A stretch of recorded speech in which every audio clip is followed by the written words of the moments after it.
Welcome to Americana Archives.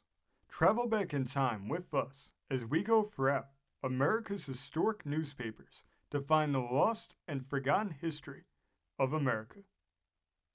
Today's story brings us to the great state of Vermont. It comes from the St. Johnsbury Caledonian of March 13th, 1896. Today's headline is of Vermont Industry. Some valuable hints to sugar makers. The subheadline is the latest and most approved methods to be employed. This article was written by C.H. Grimm of Rutland, Vermont. It says, owing to a recent controversy regarding the color of maple syrup, which arose between Truman B. Barney of Underhill and the writer, and having seen numerous articles published in various papers, not one of which have been correct, I have concluded to reply to these misrepresentations and will give my experience as to the latest and best method to employ to obtain maple syrup from sap in the most practical and perfect way. Having been directly interested in the maple sugar industry for 18 years, and having for 15 years spent my entire time in the sugar bush from the beginning of the sugar season to its close, during which period I have come in contact with the best class of sugar makers throughout the entire maple belt, thus giving me the benefit of their experience and various methods. In my judgment, the following is the correct procedure to employ. The first step required is that the utensils be in readiness. This means that at the approach of the sugar season, your buckets, spouts, tanks, evaporator, in fact all the paraphernalia necessary, must be rinsed in hot water and kept scrupulously clean throughout the season. Every utensil with which sap comes in contact must be made of metal. It's an utter impossibility to obtain the best results when sap comes in contact with wood, unless the wood be thoroughly coated with paint. Another disadvantage is that if the paint checks so that the sap will penetrate the fibers of the wood, the sap will become sour, thus preventing the production of a high-grade article at the very outset, no matter how skillful the manufacturer may be. Distribute your buckets, and if the record sap spout is used, bore a hole of the diameter of 3/8 of an inch into the tree to the depth of 1 1/2 inches. Carefully remove all the shavings from the bore.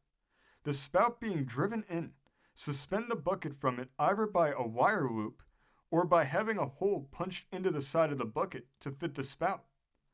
The latter method is preferable, as the bucket is less liable to tip forward. Under no circumstances should a nail be driven into the tree. It causes rust, and rust contaminates. As a tree is supplied with sap only from its roots, it is better to begin to tap it high in the trunk, and for each succeeding season, it is best to bore below or at either side of the aperture made the year previous. The bore should never be made where the bark shows any indication of decay, for decay will discolor sap, and discolored sap should never be gathered. 1 pail of discolored sap will destroy 10 barrels of pure sap. Bore, therefore, where the bark shows the most thrift. When the spout is removed from the tree at the end of the season, the hole should be plugged, either with cork or wood, thus preventing the wood from checking. The wound in the maple thus treated will heal over in 2 seasons. The new growth of bark being the life of the tree, the advantage thus gained is easily apparent. The moment the sap leaves the tree, it begins to deteriorate in quality. Therefore, it's imperative that sap should be gathered and converted into syrup as quickly as possible. As before stated, all utensils employed should be made of metal, from the gathering pail to the gathering tank, from the gathering tank to the storage tank, and then distributed into a shallow body over the evaporator, which should also be made of tin. Galvanized iron or copper should never be used, as either metal will impart a peculiar odor to the syrup. Force with a brisk fire so that the sap will be converted into syrup from where it enters the evaporator to the syrup compartment without mixing. The scum which will arise at this juncture must be entirely removed.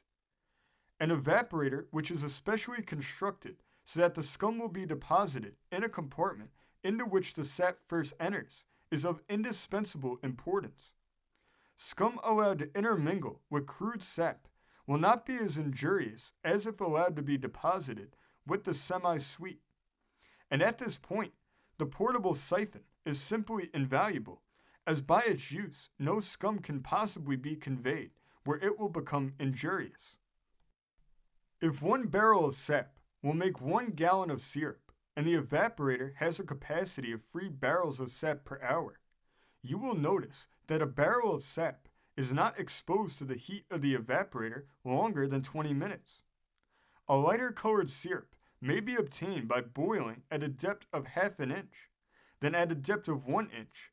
Syrup color is regulated largely as the depth of sap is increased, or is longer exposed to the heating surface of the evaporator. The natural color of maple syrup is white. It is by no means an uncommon occurrence, and undoubtedly you have noticed syrup on the top of a frozen bucket of sap, which had the appearance of the finest quality of honey. And if you have ever tasted maple syrup thus produced by congelation, you will recall its exquisite maple flavor. This alone is positive proof that color in pure maple syrup is foreign to it. The standard color of maple syrup, as adopted by the Vermont Sugar Makers Association, is a light amber. To establish a standard color, it was deemed advisable to take average of the 2 extremes of color, from a dark amber to an extremely light shade of amber, for the reason that it is almost impossible to make average syrup without having more or less color, owing to the fact that the sap, semi-sweet, and syrup come in contact with heated metal during the progress of its evaporation. Of course, there are other reasons why dark-colored syrup is obtained, which can almost invariably be attributed to the neglect of its manufacturer when the sap is in proper condition. There are natural causes also, which conflict materially in the production of the finest grades of maple syrups. The soil upon which the maples have grown sometimes affects the sap.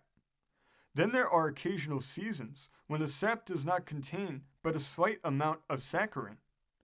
The greater the saccharin contained in sap, the less will be the exposure to heated metal. As an illustration, a better grade of syrup can be obtained if only 20 gallons of sap be required to make a gallon of syrup than if 40 gallons of sap are required to make the same quantity, as the larger quantity of sap is exposed to the same heat twice as long as the smaller quantity. If leaves or any fibrous substances, rainwater or snow, or the dripping of water from wet tree boughs are allowed to come into contact with sap, or, if has been stated before, a tree is tapped where the sap touches decayed wood, or if the sap is exposed to the air for any length of time, it will be darker in color. To obviate all such difficulties, covers for the sap buckets are well nigh indispensable. Syrup should be drawn from the evaporator into small vessels of a capacity not exceeding 3 gallons. Continual drawing of syrup from the evaporator into large cans, such as ordinarily used, will add color and hold the silica in suspension. Syrup in this condition is not marketable, and it is vitally important that the silica be eliminated from the syrup to make it both toothsome and attractive to the consumer. The removal of silica from syrup can be accomplished in 2 ways. One method is to bring the syrup to a boiling point. Strain it through a thick felt strainer in pails, as before stated, and when the syrup is cool, the silica will have settled to the bottom. Should its appearance still be cloudy, the second method may be employed, which is to thoroughly emulge milk or the white of an egg with the syrup. When the syrup has reached the boiling point, the scum which arises to the surface will contain the silica. The first method is preferable, however, as very often milk or the white of an egg will leave a peculiar odor, especially if the ingredients are not perfectly fresh when used. Whether the maple product is marketable either in syrup or sugar, either commodity should be absolutely free from silica. The standard weight of maple syrup is 11 pounds to the gallon. If it weighs less, the syrup is liable to ferment. If it weighs more, it will crystallize. Crystallization is in reality no detriment to the syrup, as it is an undeniable indication of its superior quality, for a poor grade of maple syrup never crystallizes. Having proceeded with the manufacture of syrup until it is ready for canning, the greatest care should be exercised to retain, so far as possible, its matchless flavor for an indefinite period. It is unfortunately too true that the majority of sugar makers neglect this most important part in a good syrup manufacture. A reliable package, and one which will protect its contents, must be hermetically sealed. All air must be absolutely excluded. To accomplish this, the can must be filled to its very brim with the syrup at a temperature of not less than 150 degrees Fahrenheit, so that when the syrup is cool, the can will be contracted rather than expanded. If the syrup is canned while cold, more or less air will be held in suspension, and if this air is not allowed to rise, which will require considerable time, the syrup is liable to be ruined.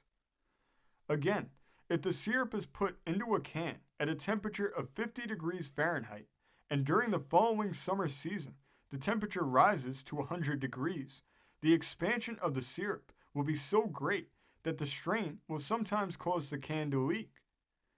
As syrup stored in an attic will be in a better condition than if stored in a cellar, unless the cellar be absolutely dry, it is of the greatest importance that the foregoing advice be heeded.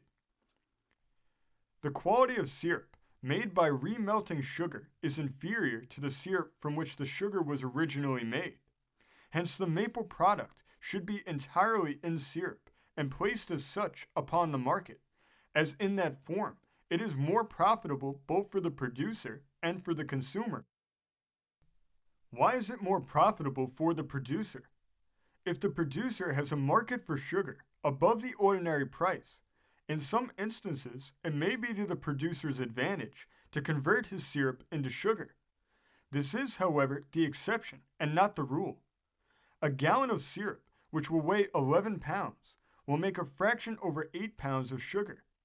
If this is multiplied by the price per pound and the expense of labor and fuel added, the result will clearly demonstrate the profit or loss sustained in the transaction. Why is it more profitable for the consumer? The greatest loss to the consumer is the absence of the delicate maple flavor in the sugar. The high degree of temperature required to convert syrup into sugar is the cause of the loss of the exquisite maple flavor. If one is, however, desirous of making maple sugar, it can be made from the syrup with little difficulty and thereby preserve its charming flavor as fresh as when made in the midst of the sugar season. It should be noted, however, that if syrup is to be converted into sugar, it should boil briskly, never over a sluggish fire. It's almost impossible for one to obtain pure maple syrup in the large cities, even though purchased from the most reliable houses. It is but a trifling task to obtain the address of a good sugar maker, one who has a reputation at stake, and who would not impose upon your credulity by supplying you with an inferior or an adulterated article. Numerous brands of so-called Vermont maple syrup, which are offered for sale, contain but a small portion of maple syrup in solution, and as these syrups are invariably dark in color, it is ample proof in itself that its quality is inferior. The supply of maple syrup is limited, and there is no question but that 75% of the syrups called maple are spurious. If every maple sugar maker could equal the standard color required, or if in other words, no dark-colored syrup was manufactured, it would prevent its adulteration with glucose and cane sugar.